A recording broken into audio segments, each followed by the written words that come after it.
really good discussion that is best for. Alrighty, we're here. Hello, We're sluts. queer. We're live. Hi, Yeah, we were just everybody. getting I'm on the into smoothie some. diet now. Yes, Rue's on a smoothie diet, and we were getting into some juicy conversations pre-going So live. I'll give y'all a very short run up. I was having a conversation with somebody yesterday. We actually got along quite well, but we had large ideological differences in the community. And she's an older trans woman, which actually dovetails with something else I want to talk about later on in the podcast. And specifically, I'll say now, it's intergenerational relations between the generations of trans people and the gap that the AIDS crisis caused. But I want to pass the mic to Scott because Scott was about to just dive into the best fucking point, and you can just take it away. I'm trying to get my tea together. Okay, so I was just about to say the reason why this conversation gets me a little spicy too. There's a reason. There's a lot of reasons why the acronym is the way it is. First things first is that we have always been fighting for each other. I think it's really important that queer people, all queer people, learn your history. It's really, really important that we know where we come from and why the acronym is the way it is.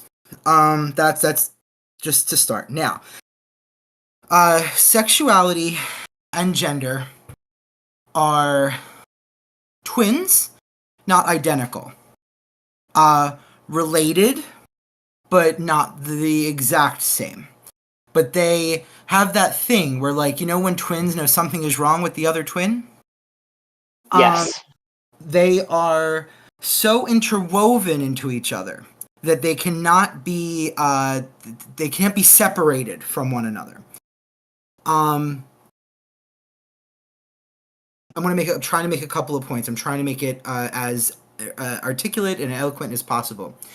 So one point that I want to get out there before I forget is that even cisgendered queer people play with gender, and we have, we as in queer people in general, not me, because, you know, but we have collectively played with gender as just a toy, as self-expression for a very long time.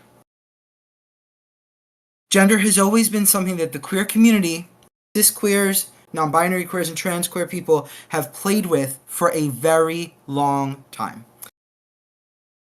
This is, it is important to us that we continue these traditions, that we do not throw away how we sort of see gender, and sexuality for that matter, because, you know, there's a whole host of people who also play with their sexuality as well, in different varying ways, whether it be artistic or in practice, whatever.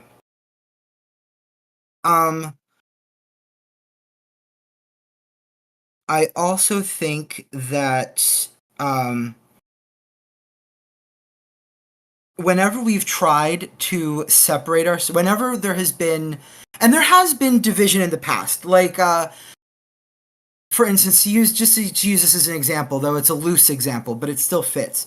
When the queer community splits, it creates a lot of problems. So I'm sure we've talked about this before, the ACT UP movement. I'm sure we all, we've talked about it here before. We all remember the ACT UP movement, right? ACT UP. Yeah. So they were very HIV, AIDS. Yeah. Yeah. The ACT UP movement, they did a lot, but that was that was what they founded on, was the HIV AIDS movement. The thing is that there were a lot of queer people, for instance, who were very much into, like, sort of like, we can't cause that much noise. For these people to like us, we have to be presentable and acceptable and all this other stuff. But ACT UP was like, no, you know, liberation, not assimilation. ACT UP was like, we don't want to be heteronormative. You know, we want to live our lives as queer people with queer culture. We want to play with gender and have our drag queens and let our trans people be safe and, you know, X, Y, and Z, right? We wanted those things, and these things are hardwired into the queer community. Yeah, it's like we're not forcing those things on. Like, you came to the gay bar, you came to the drag bar. This is your, like, you inserted yourself here. So if you don't want to see the drag queens, leave. You know? Right. Right. We that is why I love queer, right? It's a very open-ended. It allows for room to play and move, and you know, it's much more than just a political statement.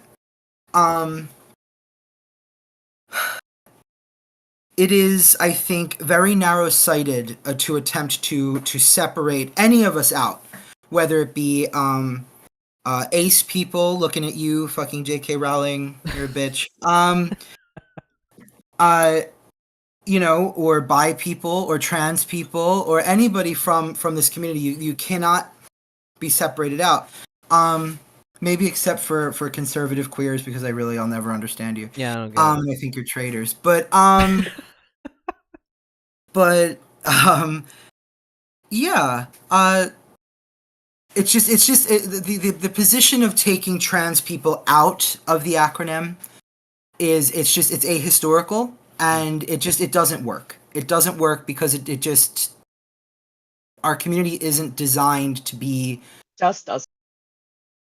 it's not designed to be without each other. Mhm. The acronym works because that is the way the structure of this community works.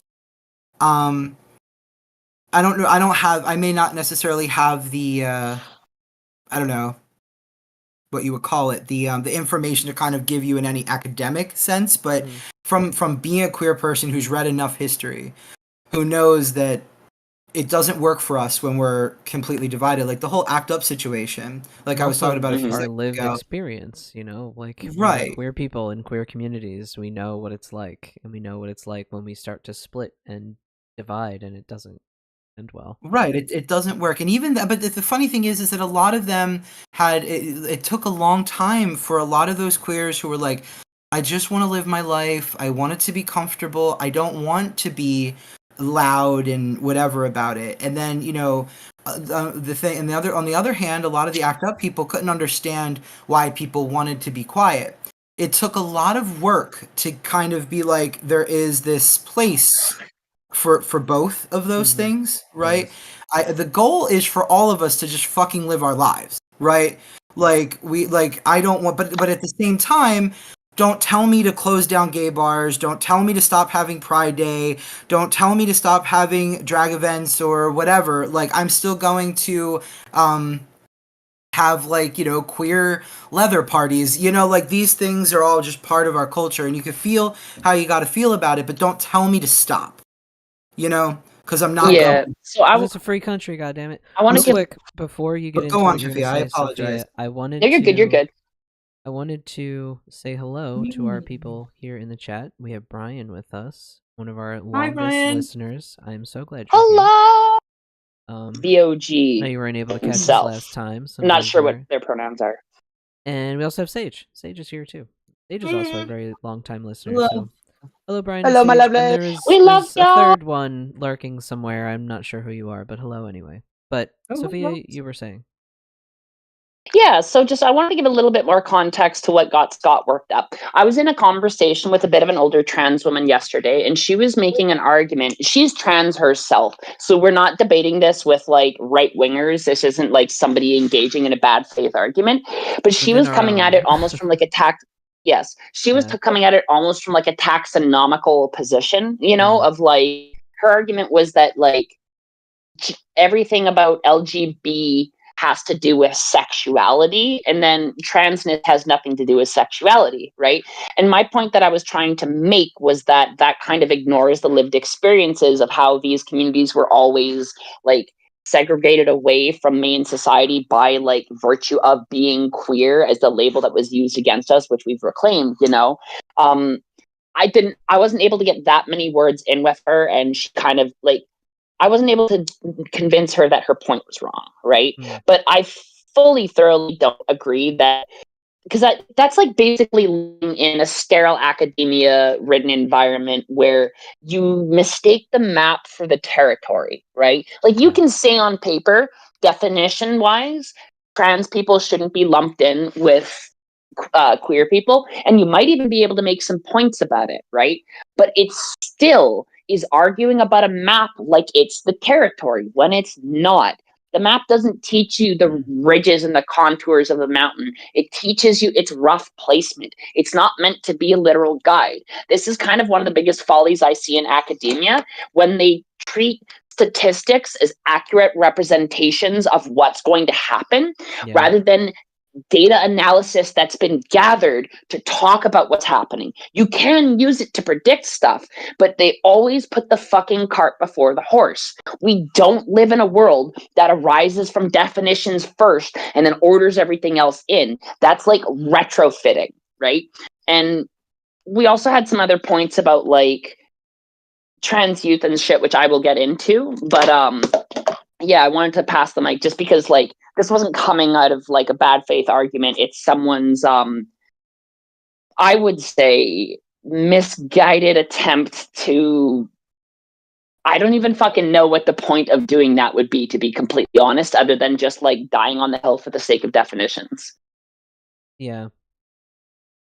That's kind of strange. Though it's like sometimes I get really wrapped up in all of our acronyms, right, that we have going on. We love acronyms. Love. But I get really caught up in it sometimes because it's just like I also like in high school, I don't know like if anyone else went through the same thing, like it was like, don't label me.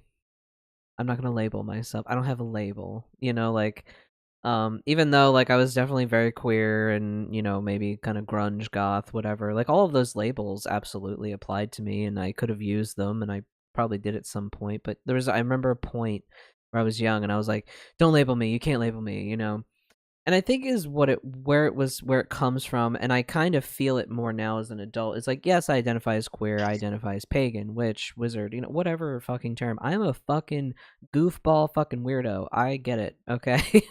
But I guess the thing is this is I don't wake up every day being like, man, I am just so trans. You know, like it doesn't rule my life. Like I didn't transition in order to tell everyone that I transitioned. You know, like I transitioned or to only hang out with trans people, or to only make our life about being trans. Right. Like I don't just wake up every day like, man, I'm just so trans. Like I just can't wait to, you know, wake up in the morning feeling like like no, it's like fuck P Diddy. Yes, the lyrics. Right. Yeah. Brian was saying, don't label me. I shop at Hot Topic. Exactly. Don't label me. I shop at Hot Topic.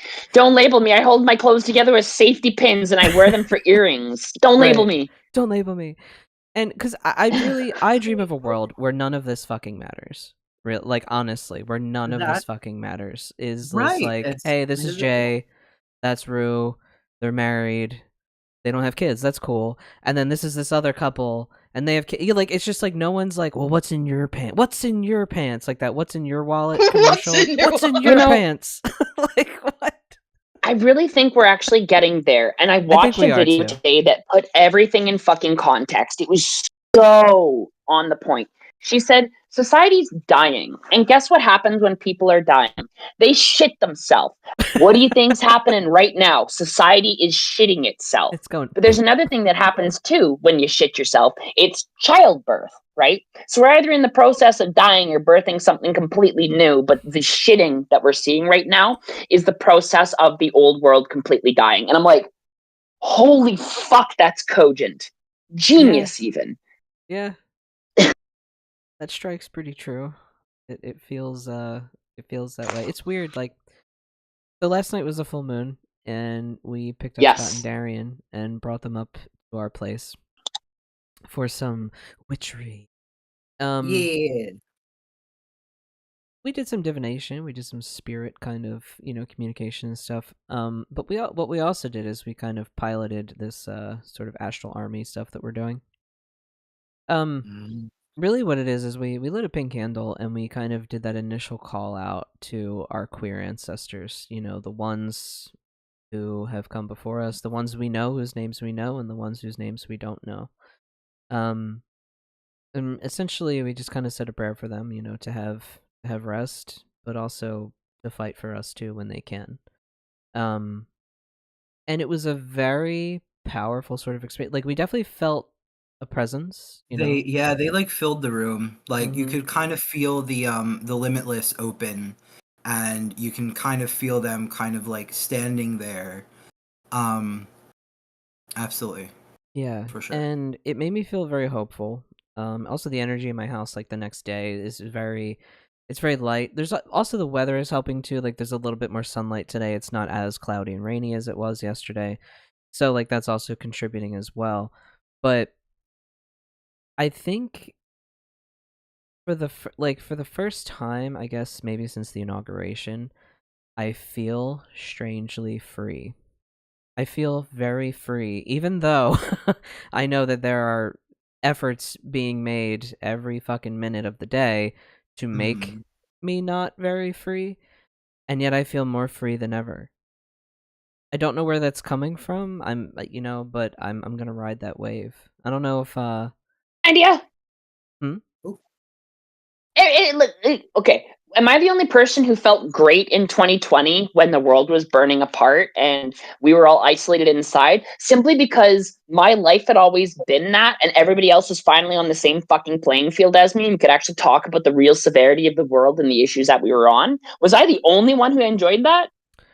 I don't know if well, I it's a you know what? double-sided thing for me. Yeah, it's weird. I get what you're saying. Like Mhm. I feel that. This is weird because like I've also what's makes it a little different for me is particularly the anxious part of my disorder.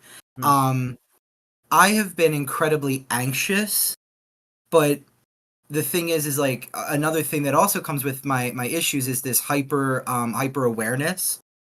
And I looked at a lot of other neurodiverse people talk about like, are you also one of those people who can spot like, hyper aware of patterns, and you're kind of just waiting for everything to happen as it Yeah. happens, like you're kind of like, I knew that was going to go, I knew that was going to, you know what I mean, and you're You kind can of just like see the looking at cards it. being played before they're played, kind of thing. Right. Yeah. And like, so like, am I shocked? No. Am I anxious? Yes. So like, Sophia, I kind of get it's different, but I get it, if that makes any sense. Yes. And to be fair, what's happening now is entirely different too, because COVID truly did feel hopeless on some degree. But Yeah. also, for me, it was so fucking liberating because everybody finally saw how fucked the system was and Yeah. how, all of a sudden there's money to take care of everybody when, like, it'll stop everything from ending. So why couldn't we take care of everybody to begin with, right? And Exactly. then, we have to actually make caveats to who's getting that money and make sure that people have to pay it back. So it became a really fucked situation. But what's funny about now and what's really enjoyable for me is it's liberating. I don't have to worry about my fucking retirement because nobody's retiring. If everything's on fire, everybody has to fucking do something about it, okay? The only way all these cunts now who lost all their 401ks are going to actually be able to retire is by revolutionary action, which guess what, fucker? That was my not plan, but that was basically my only hope for retirement. My plan's rather this: hopefully lead to some type of inevitable societal revolution which redistributes stuff, or die in a ditch poor and penniless. Right. That was my fucking options, okay? And why it feels hopeful now is because everybody sees evil for what it is. Mhm. We're at this really weird stage where they're still up to their gills with sycophants, They will Mhm. tell you the sky is fucking shining when it's shitting on you. Yep. But everybody sees it now. And even if there are the sycophants and there are the clowns and there's these MAGA fuckheads, the Not vast majority enough. of people have woken up to how fucked this is. And Yeah. the vast majority of the world has moved starkly left in response to what was happening. Like in the conversation I was having yesterday, I said to the person I was chatting with, one of my favorite things that happened with Trump getting in, though, is the fact that it moved my country so far to the left, because it really did. We were playing footsie with the right. Mhm. And she brought up the point that it wasn't just Canada either. It was a lot of Europe, which is so fucking true. Like, people are like saw what the fuck was up with the rise of the alt-right on the Germany, and Yeah, like like how they're is shutting Germany that right shit now? down now. Are they okay, so they're I taking the think reins they on I that? think they won the election that basically firmly pulled them out of the worry of the alt right trying to take over, because it was like the German First Party or whatever the fuck. I'm not actually sure what it Yeah. was called. The one that It's the AFD, I I want think to say is like their Reichstag, acronym. but yeah, or something like that. Yeah. Reichstag's probably something Or completely different. But like, it's the one that Elon was giving this speech to, you know what I mean? Where he's like, Germans shouldn't feel bad about their heritage and all that. They fucking soundly lost and got defeated. Good. Okay. And when conservative Macron in France is sounding like a voice of reason in the world, you know the fucking tables have flipped. When you have Mitt Romney given like here on the American side, we have fucking Mitt Romney, and fucking Bush Jr., W. Bush, given these like speeches, and I'm like, yeah, yup, and I'm like, what the fuck? What the fuck? I'm sitting here nodding my head to Bush. What'd you say? And you got fucking Bill Mayer, who I normally hate, tearing Steve Bannon apart, saying, "Here, I brought this for you. It's the Constitution. Maybe you should keep that because I don't think you've read that." As Steve Bannon like faithfully says, "No, we're working on ways for Trump to get his third term." And then immediately Bill Mayer's like, "But did you read that? You know, like here, let me reread it for you." And like he's very condescending about it. But then Steve Bannon smugly says, "We're working on it," right? Which basically means that we're in the process of nullifying your Constitution so we can do whatever the fuck we want. And true to Bill Mayer being a piece of shit, he doesn't openly call that for what it is. He just laughs at it and ridicules it like it's not possible, which is the exact attitude of the fucking liberals that has gotten us here. Like, bro, you need to start treating this like it's more serious than what it is and call it out as a fucking coup, because that's what it is. Like, you can laugh and say they haven't seen the fucking Constitution all you want, but you gotta call a spade a spade. You can't just laugh at it.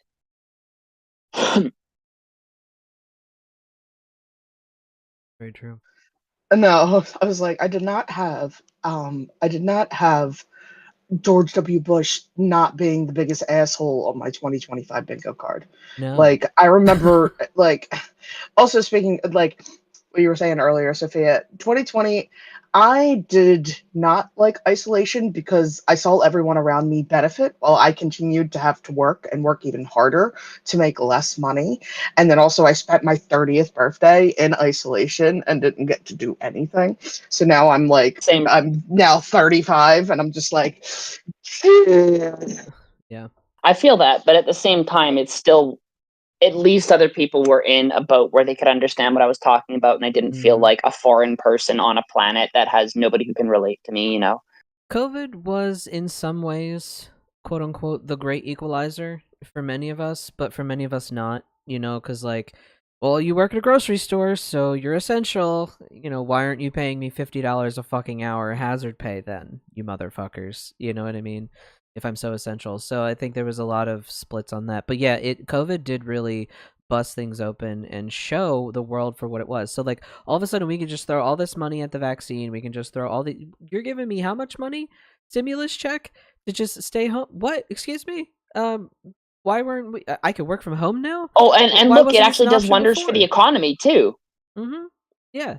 And so it was absolutely absurd. You know, it showed us a lot of things. I know we lost Sophia. Yeah, Sophia, come back. Oh, there you are. Yeah, just my finger slipped when I was just like moving it. But yeah, COVID. But this is also the other thing that I had to come to terms with in my own head is that I'm glad you mentioned 2020, Sophia, because during the first, I don't even want to say I really hate saying his name. During the first presidency of this, to use a wonderful old school Philly term, jitbag, of his first term. I actually had, like, 2020, I called it my COVID come up, kind of, because it was the weirdest part of my life. So all of a sudden, I was unemployed. I was getting my unemployment checks. I didn't have any problems there, so I was lucky in that I didn't have to fight for anything. I'm getting my unemployment checks. And it was, I was out for 3 months, and then I panicked, and I was like, oh my god, I have to find a job. So I did work through most of lockdown as well. It wasn't fun, but it is what it is. So, I was working, but when leading up to October 2020 is when I had my top surgery. So like a couple months before, I was like, listen, I can't do this masking and binder thing, you know? It's really killing me. And I had been on T for a couple years, so I was like, it's time for this to happen, you know? So I got top surgery in October of 2020. I don't even think we had a vaccine at that point. I don't even know if we even had vaccines going out at that point. I got top surgery then. Like, I got my driver's license in 2020. Like, I had a weird come up in my life. It was really weird. I got top surgery and I got my driver's license, and those were really big blocks and milestones that I was trying to like overcome in my life. And it was just the weirdest thing that during the middle of this global pandemic, I was able to do that. Like, I always think about that. I'm like, bro, like, fuck your second term, okay? Because during your first term, I got a whole top surgery and I changed my life around. I did all these really cool things. So like the second time, yeah, like, what else can you do? I don't know. It's just like it's I guess it's like the Aries in me. It's the fight. It's like the whatever. I'm still gonna do what I'm gonna do kind of thing. So yeah, I would say 2020 was definitely weird. It was the great equalizer in some ways. It blew open. It set the path for where we are now. Absolutely. And it helped and didn't help that he was president at that time. So, but yeah, I can definitely see where you're talking about with kind of being like, yeah, welcome to my world, motherfuckers. Yeah, and just not insofar as misery, but insofar as understanding that the world is fundamentally fucked, because there's so many people before that who are insulated from privilege who never really saw shit melt down like it did the way it did, you know? Yeah. And And it was the great eye-opener. With all of this stock market stuff, like, I also have a 401k, right? So when I started at my company like 4 years ago, I'm like, oh, okay, you know, enroll in the 401k program. And then I'm watching the stock market just like dive. And I don't check my like my employee stocks. I don't really I don't check them with any kind of care, you know, like every so often I'm like, oh, I'm curious, you know, okay, you know, because like I know that the market is bullshit and like the game's made up and the rules don't matter. So I know that that's the case often with the stocks, but I'm just like watching the stock market tank and I'm like, yeah, lose all your money. And I'm like, ah, shit, that's also me too. I'm like, yeah, fuck it, whatever. Like, I'm not gonna retire anyway. I don't have much to lose. Yeah, I'm like, I don't know. There's maybe 10K in that account at this point. I have no idea. Like, that's gonna get me real fucking far. Easy come, easy go. Little high, little low. Mama, do she will not let me go.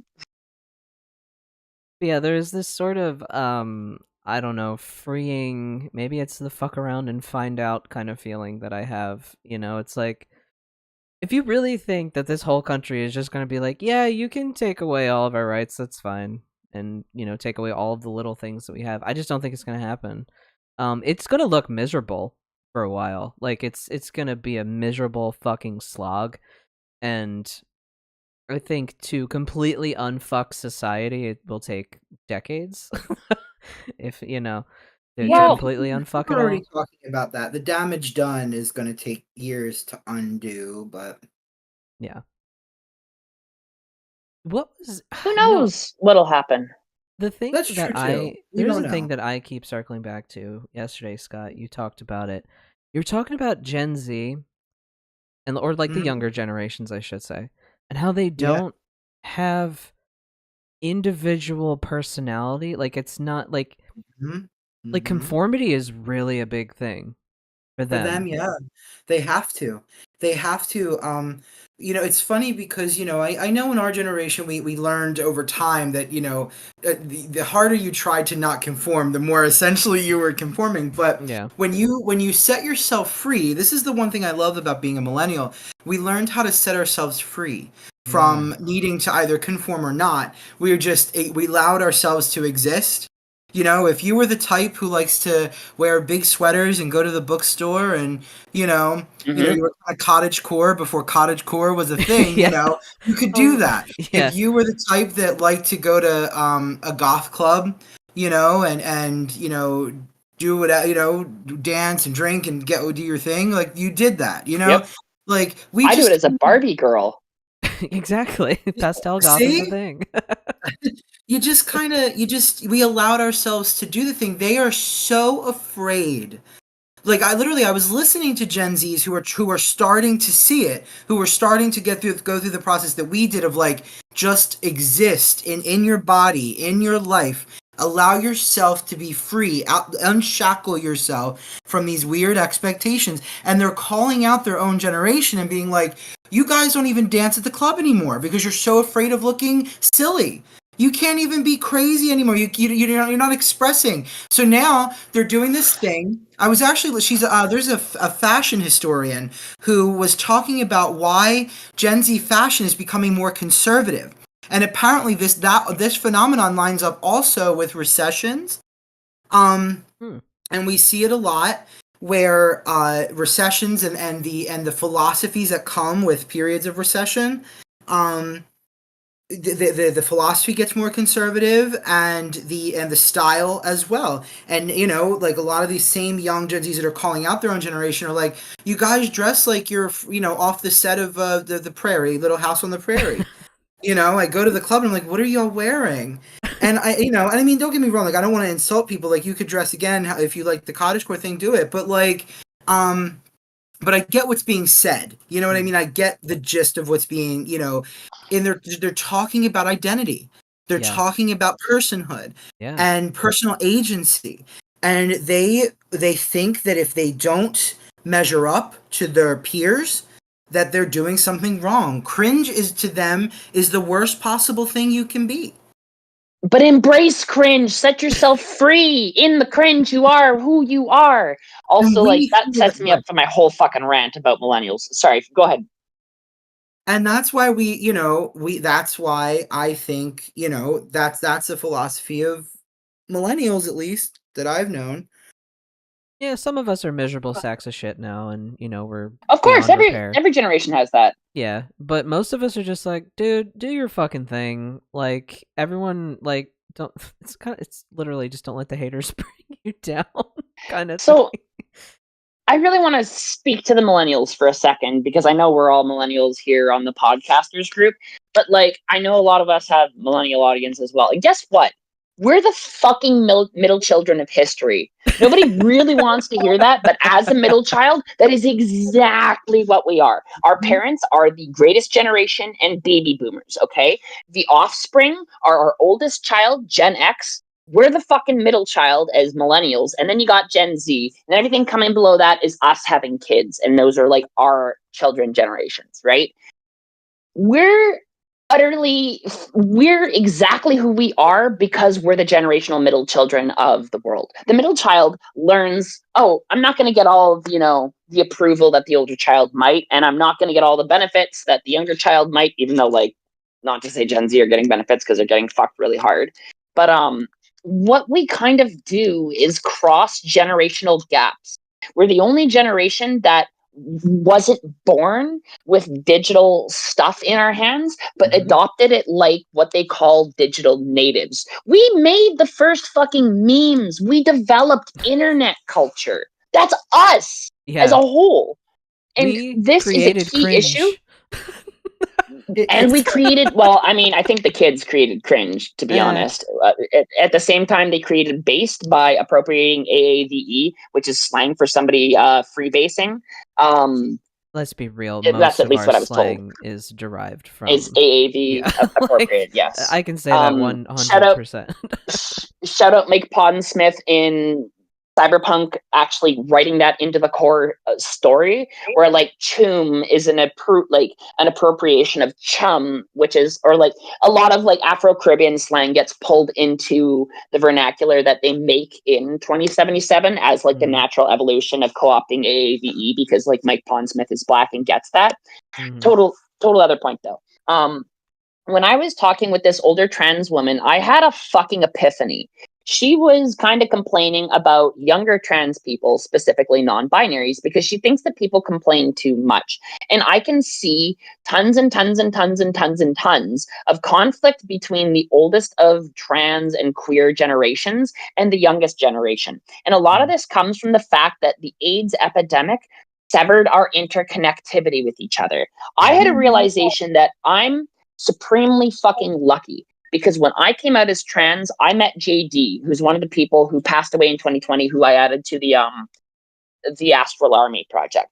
JD isn't necessarily like a trans woman, but they definitely had gender feels their whole life and they defined themselves as omnigender. And like, I literally refer to them as mom, right? Like it's a fucking thing. They were like literally my spirit mother, and they still are. And we're going to spend the next life together as like mama and daughter. So like, that is a fucking deep connection I have with them. But JD saved me in a way because most people around my generation never got to know their queer elders. They never got to know about the AIDS epidemic or how much it fucked them over or how much we don't even realize that we don't have elders. So then you get this weird divide, right? Where there's like this big gap, and then there's older trans women kind of like right behind it who came out way later in life.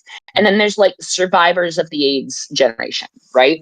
We're the first generation to not really have to get wiped out like that among like Gen X to the point where we actually have intergenerational queer communities now.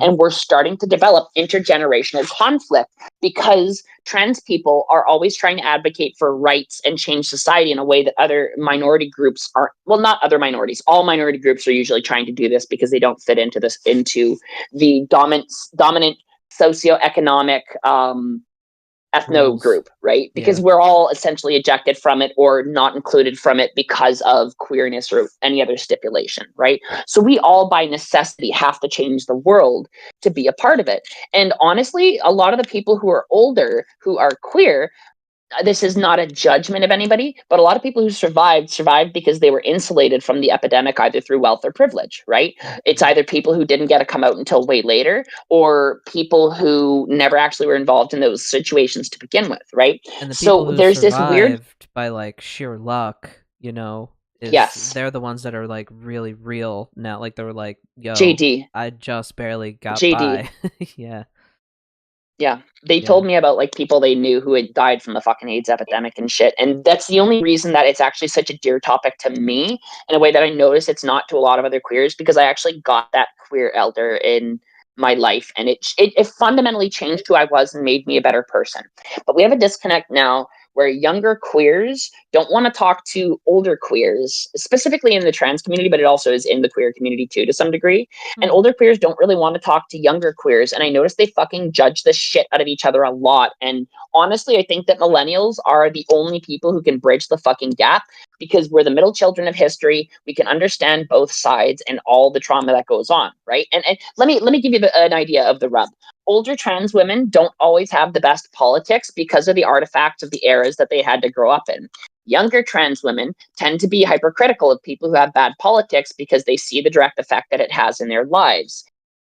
This causes hypertension between the older trans generation and the younger trans generation, because the older trans generation will say things along the line of, you're giving us bad attention, you're giving us a black eye. They'll say things like trans people shouldn't compete in sports, or that trans people shouldn't be a part of the LGBT community, like exactly what we're talking about before. And people will really kind of drag them out and treat them like they're horrible people for it. But like the person I was talking to, she's not. She just has some bad opinions. Overall, she wants everybody to have all of their means like provided for. She's a staunch socialist. She wants like wealth redistribution. She wants to see a utopia where nobody has to struggle, nobody has to feel ostracized for being queer, and nobody has to she's very much got a good end goal, but I don't agree with her points on how she thinks about it, right? And because I'm that middle generation, I'm very able to have that debate with her and also able to engage with younger trans people, exactly the people that she's critiquing, in ways that I don't necessarily have the same issues with them that she would, right?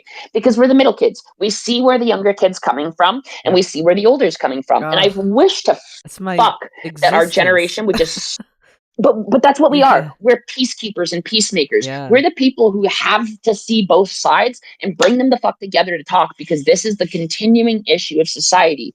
People don't talk to each other anymore, and we divide ourselves up and separate ourselves. And that's how the fuckers who run this shit keep us fucking disadvantaged and against each other. Because if you subdivide us infinitely, there'll never be enough of us to change anything. But if we come together, guess what? We can suddenly change everything. And that's the whole fucking point as to why the LGBT community exists in the first place, right? Because we are so much stronger together than we ever would be divided, right? And that's the fucking rub.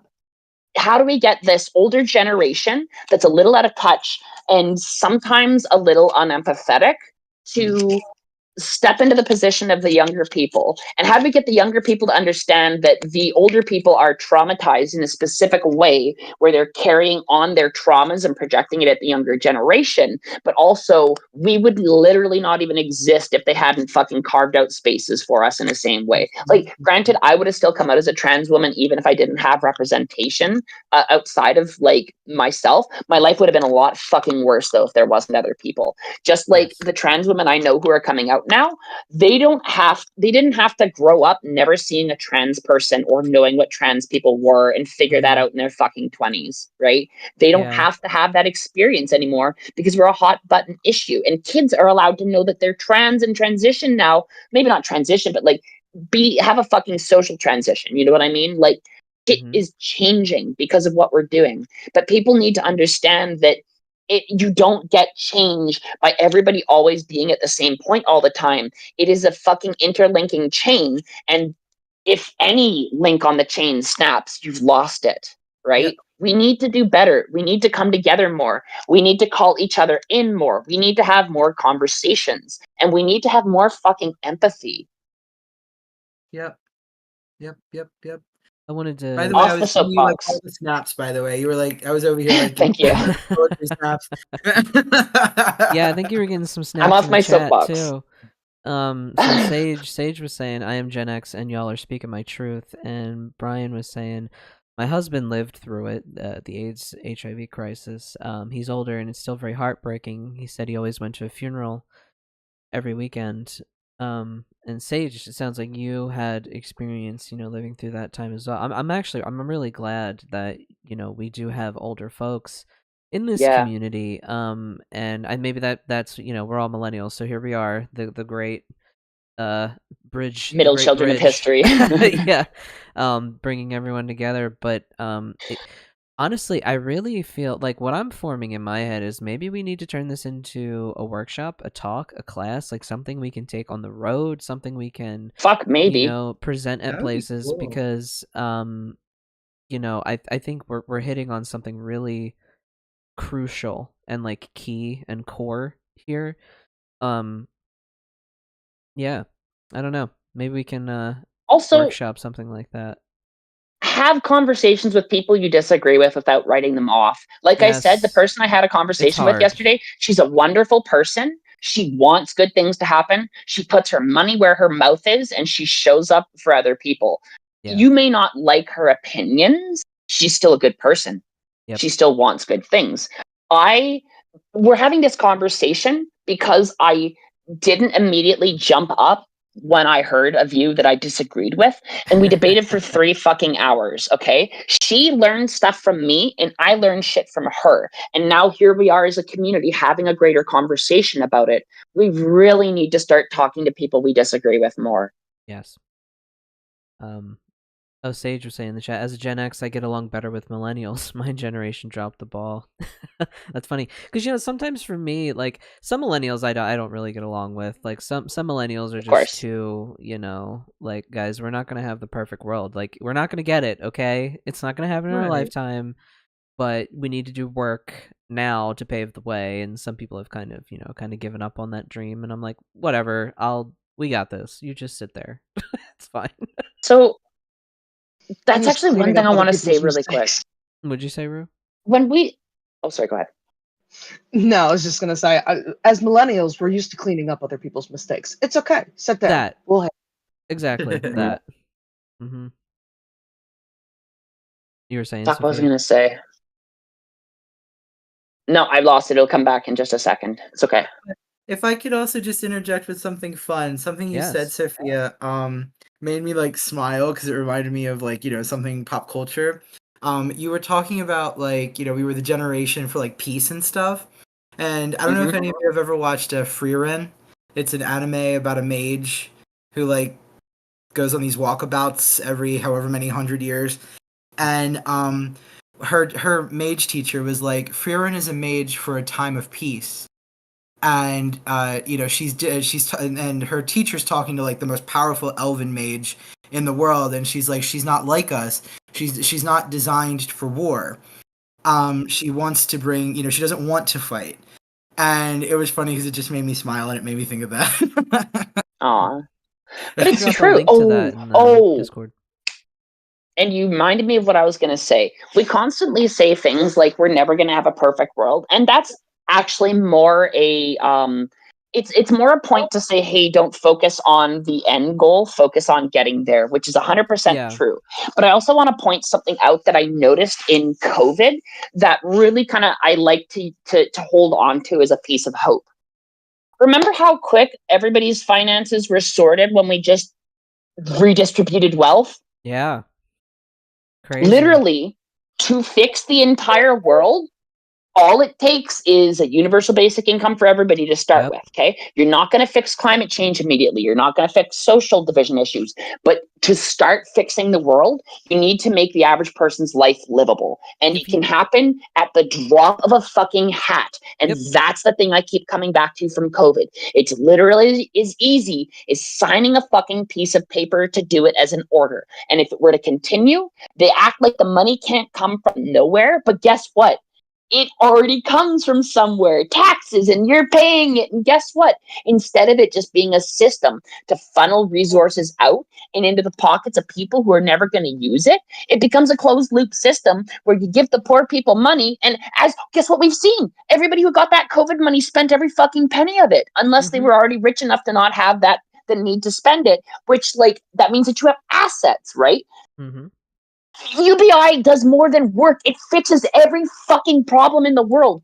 We don't need magical solutions. We just need to fix everybody's income problem and everything will start changing. Literally fucking everything. And that's why they forced us to go back so fucking quick in COVID, because the moment people had money, they had freedom and they could protest and they could do what they had wanting to be doing their whole fucking lives. It does not take a miracle. It does not take a change in technology. It just takes removing the fucks who have demanded that we don't get to have that world, and we are done not living in that world. Mm-hmm.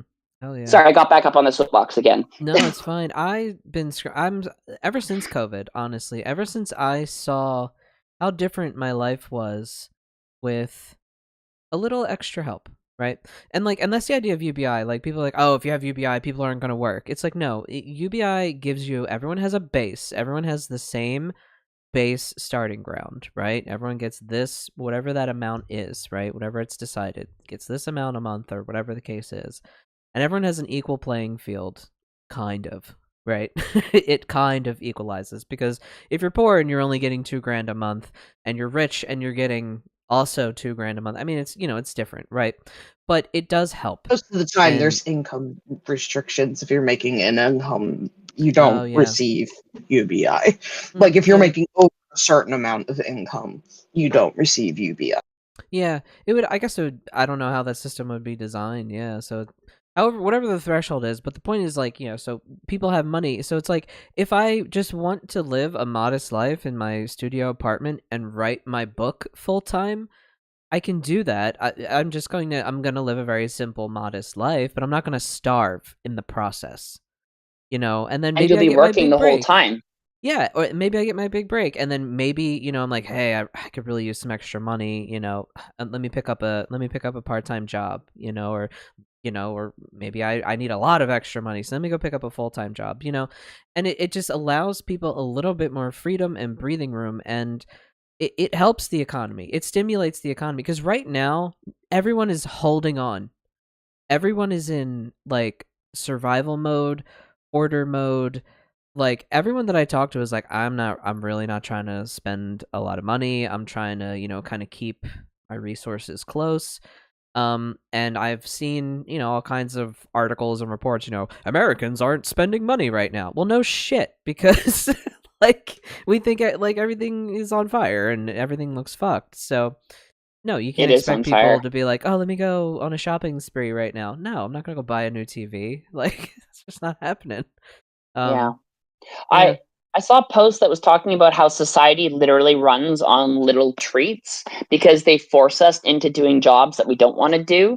And sometimes the only thing that literally is able to keep us going, to give us that hit of happiness, is getting a little treat. Whether that treat is like a smoothie, whether that treat is, I'm going to buy that fucking video game that I want to relax on the weekend. Okay. Mhm. That's the entirety of bread and circuses in our society. Actually, is little treats. We like to think it's other stuff, but it's not, because even the other stuff that it might be, like, let's say you go watch a fight on the pay-per-view, little treat. Let's say you go to the bar with your friends, little treat. Literally anything that you do for yourself outside of the most bare minimum taking care of yourself is a little treat. Like, for example, after we're done filming today, I'm going to go get Subway as a food, as a treat for myself, which you wouldn't say Subway is normally a treat, but I haven't had much vegetables in my diet because I've been living off of like whey protein isolate and pierogies and other stuff because it's extremely efficient. It gives me all of my dietary needs minus the vegetables. So as a treat to myself, because of the amount of budget I've saved, I'm going to get myself Subway today before, going back on the film set for the rest of the next week and having my dietary needs met. If I can't get that little treat for myself and I can't nourish myself, because sometimes our little treats is just taking care of our base fucking necessities, you will literally watch society melt down. Society is not 3 days of starvation away from revolution. It's 3 days of no treats away from revolution is what it is. Don't take my fucking treats.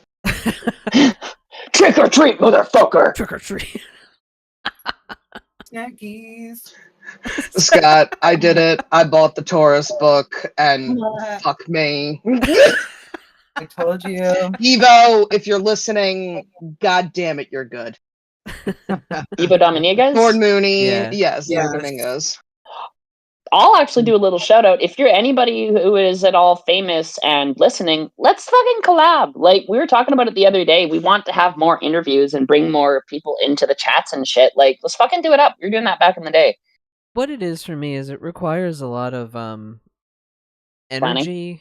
No, we don't. No one has been paid on this podcast. Oh, it's planning, not paying. Energy. Yeah, I thought you said paying. No, planning. It's the planning. It's like I have to reach out, right? So that's my first social thing that I have to reach out to this person who is, probably busy doing their own shit. Okay. And then you have to wait for the response, and then you have to, okay, well, when are you free? Okay, well, I'm free then I have to get them in. So it's me. A lot of it is because it's me, it's my brain, and it requires some extra steps to kind of put together. I do want to do more interviews, and I do want more people. I do want more louder voices in the community on here, because 1, it helps us, and 2, it's nice to hear those voices.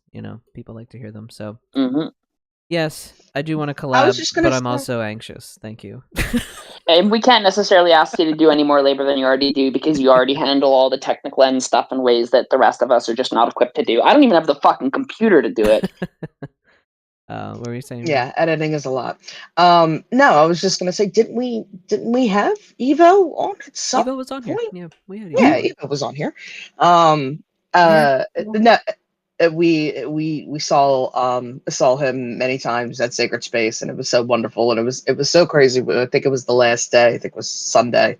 As we were like heading out, Evo, we cross paths with him, and he turns to Jay and he's like, "I know I owe you an email," because obviously both Jay and Evo are part of the Pagan Solidarity group. Yeah, we're working together on that. And it's just, I already, I said, I was like, I have to remember to like bring my entire library next year, because Amy was there and Laura Zakroff was there, and just like every author. Signatures. Can we sign my book? Can I get an autograph? You sign my book? I got like 2 books signed. I know. But no, it was really lovely. It was really lovely to see them, and it's the cool thing is too is like being in front of them. They're very human. They're very, it's not like it's very much not like celebrity, right? Not in the way that you think it is. It's not the internet. It's completely different from the internet. Yeah, it's very different, and it was this. You got to be equal, you know what I mean, or like respected and seen as, it was nice. Practitioner, yeah. You know, it was really nice. I got to share a bowl with Jim Welsh, not that Jim Welsh, but another Jim Welsh who crafts the most delightful Wizard's Tower. Wizard's Tower, the most delightful, absolutely beautiful garments that you could ever imagine. Need to check him out. We'll put him down in the description or whatever. We'll have to take pictures of Jay and Yes, Jay Yeah. got a lovely piece from Jim. We couldn't help it. We couldn't help it. It was magical. It was a truly magical experience because I saw the fucking it was just like this nice green cloak and it had this like border of like a green man kind of face on it. Ooh, And house. And it felt very like Anglo-Saxon Celtic. Like it felt like it blended a lot of like the heathen stuff that I'm in right now and also my Celtic ancestry as well, because I still want to honor that even though we don't have a lot of lore that survived. So yeah, I just saw this like awesome like green cloak and it was like one of the first things I saw when I walked in, and then I was like, oh, I don't know, whatever. And then I came back the next day, it was still there. And I was like, I'm going to try it on. It fit me perfectly. And I was like, this never happens because I'm short and nothing ever fits me on the first try. And then it was a little pricey, but I was like, again, treat yourself. So I did. Treat yourself. Yes. Exactly. But is that going to be the name of the episode? Society runs on little treats. Yeah. Right. Yeah. Society runs on little treats. But he almost made me cry though when he was writing up the sale and I was giving him my card and all, and then he gave me like a dry cleaning bag to put on top of it, and he just like looked me like right in the eyes and he was like, and when you wear this, you are going to be the most gorgeous. Like I can't exactly remember what he was saying. It felt magical. Like I was like, oh my god, I'm being enchanted right now. This is awesome. And he was like, you give him hell. Like, you're going to be the best looking, gorgeous wizard at the party or whatever it was. And I was like, yeah. Thank you so much. And I was like, I'm going to go put this cloak in my hotel room right now. So nothing happens to it. Seriously, Jim Welch is an awesome guy at Wizard's Tower. There's also another Jim Welch. I forget who he's affiliated with. Jim Welsh is an author and he is a high priest of something. Yeah, it's kind of funny. There's like two high priest of something. Jim Welch in the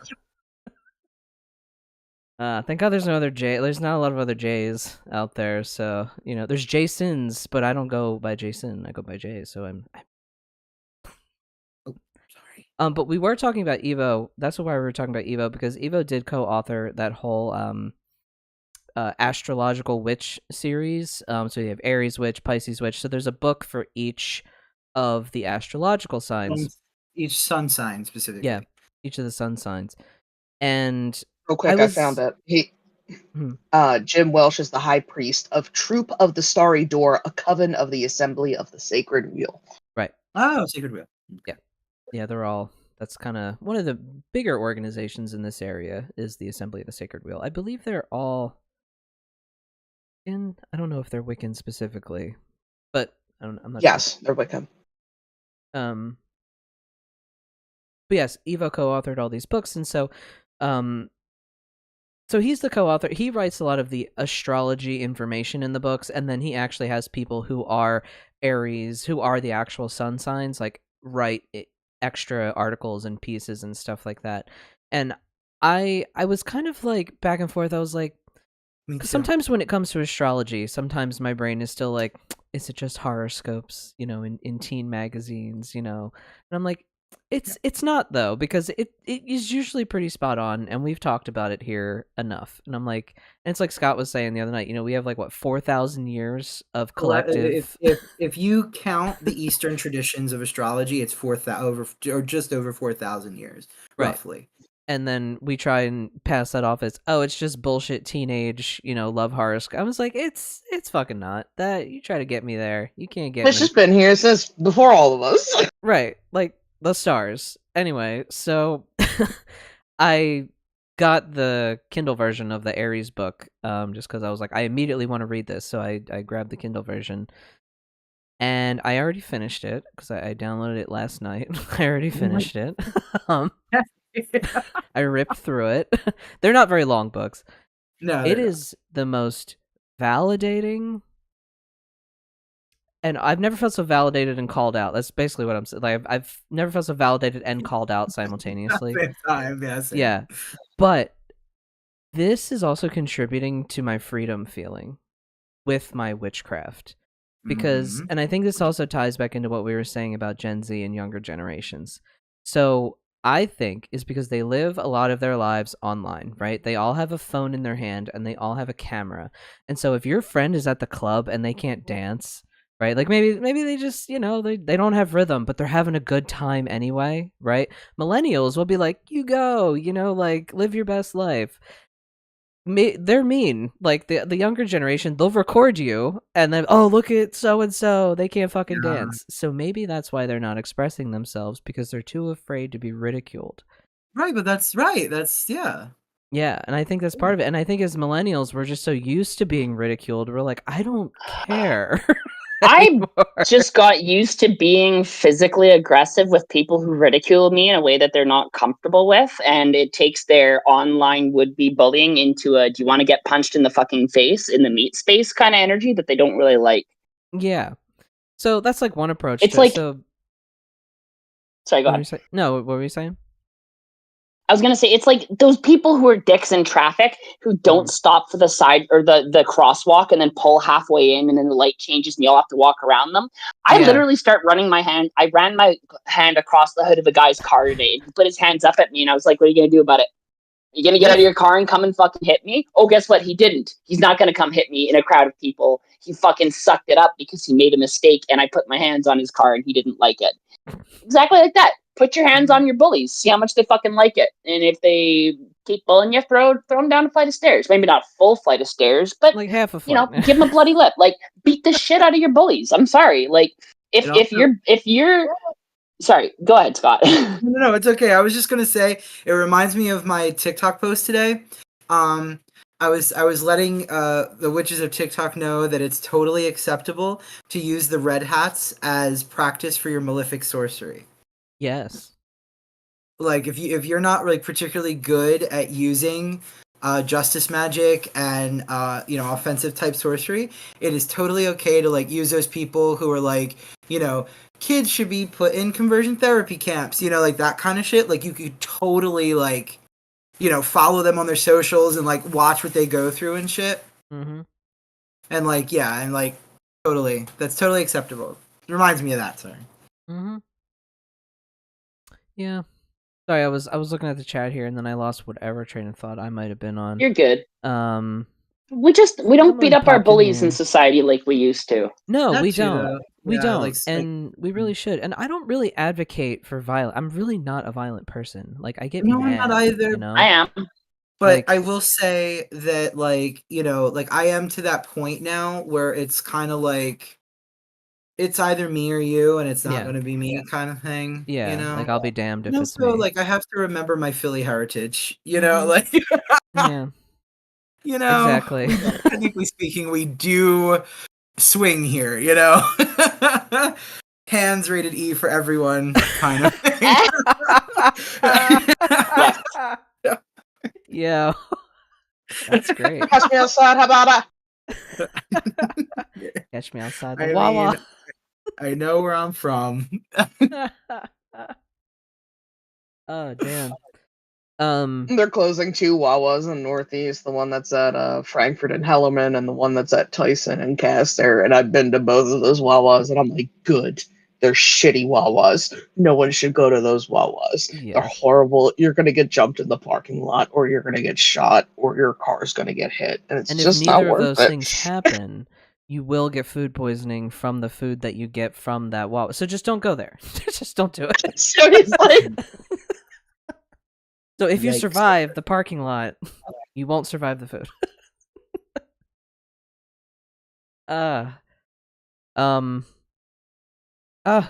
Kai's here in the chat. Hey. Good to see you. I know we've been talking for like an hour, so I don't know if we want to wrap up soon. Cass is here in the chat. I'm not sure if you are in the Discord, Cass. I'm not sure if I recognize your name. I don't know if you're a new name, new face around here, but hello, welcome. Oh, you live in Tennessee. Ouch. Hello. Yeah, that's rough down there for being What's up? being one of us.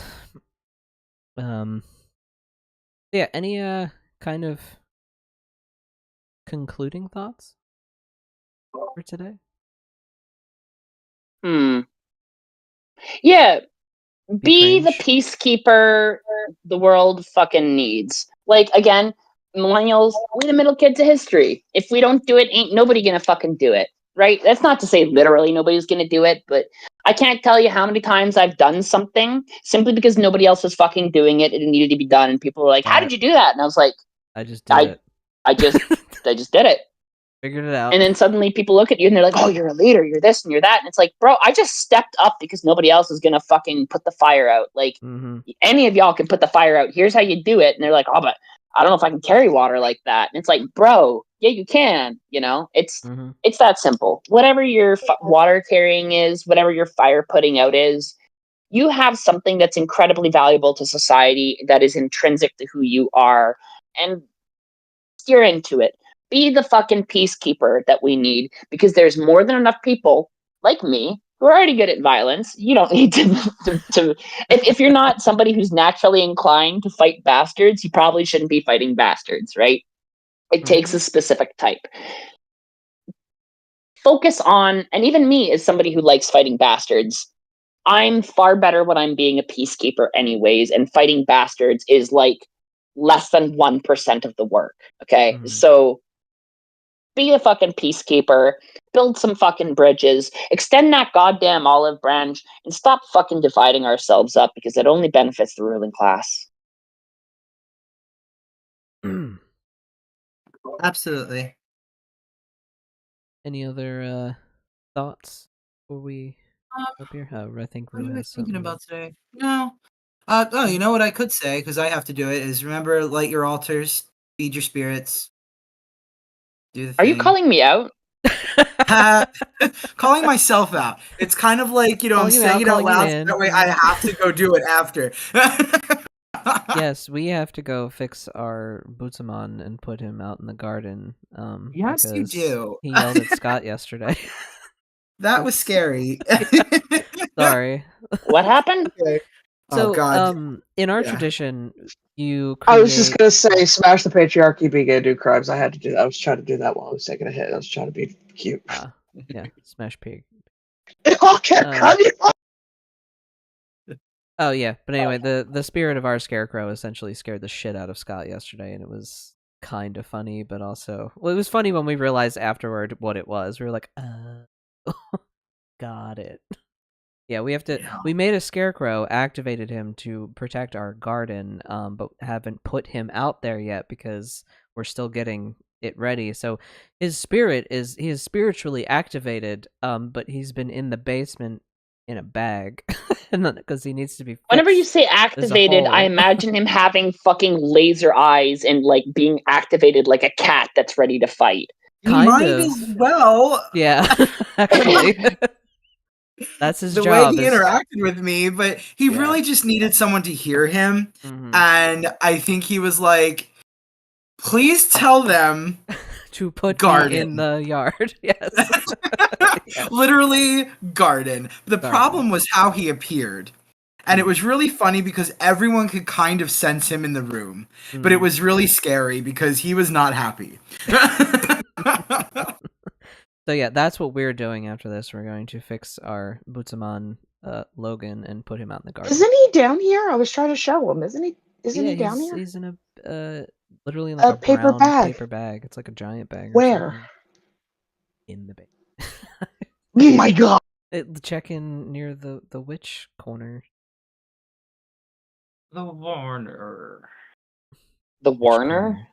The witch corner. The witch corner. So is that what Warner Brothers always were? It was the Witch Corner Brothers. I should probably. I'm pretty proud of my little witch corner down. I should probably post a pic of it somewhere, maybe in the Discord. You should. It's like super comfortable. Yeah, I've really carved out a nice. There he is. Here's Logan. Hi, Logan. Bootsumon. Yeah, he's got a hole between his legs, so we got to sew him up there. And then we have to put him outside. So. Let me see. Oh yeah. There he is. Oh, is that the one that was fucking with you, Scott? Yeah. He was like, please tell them to garden. But the thing is, he was like, I'm a big like he does this thing where he comes across as very intimidating. But once he got his point across, he was like, I'm just a little guy, you know? Just like he kind of did that thing where he went yeah, exactly. Literally that. Yeah. And I was like, because like it was so funny because like in the image that he imposed upon me was like something you'd like. It reminded me from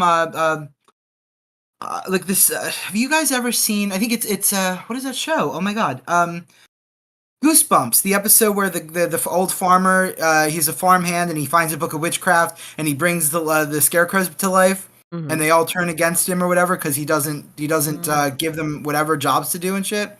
Oh my and god, I was like, Scott, that is almost the story of Del Bell, the book. I have to send you the fucking story. I have to send you the story. Because it's real magic, because you can't... Dear, that's what I'll say today. Do not ensorcel and insult objects and give them nothing to do, because they will become erroneous and they will attack your bitch ass. Yep.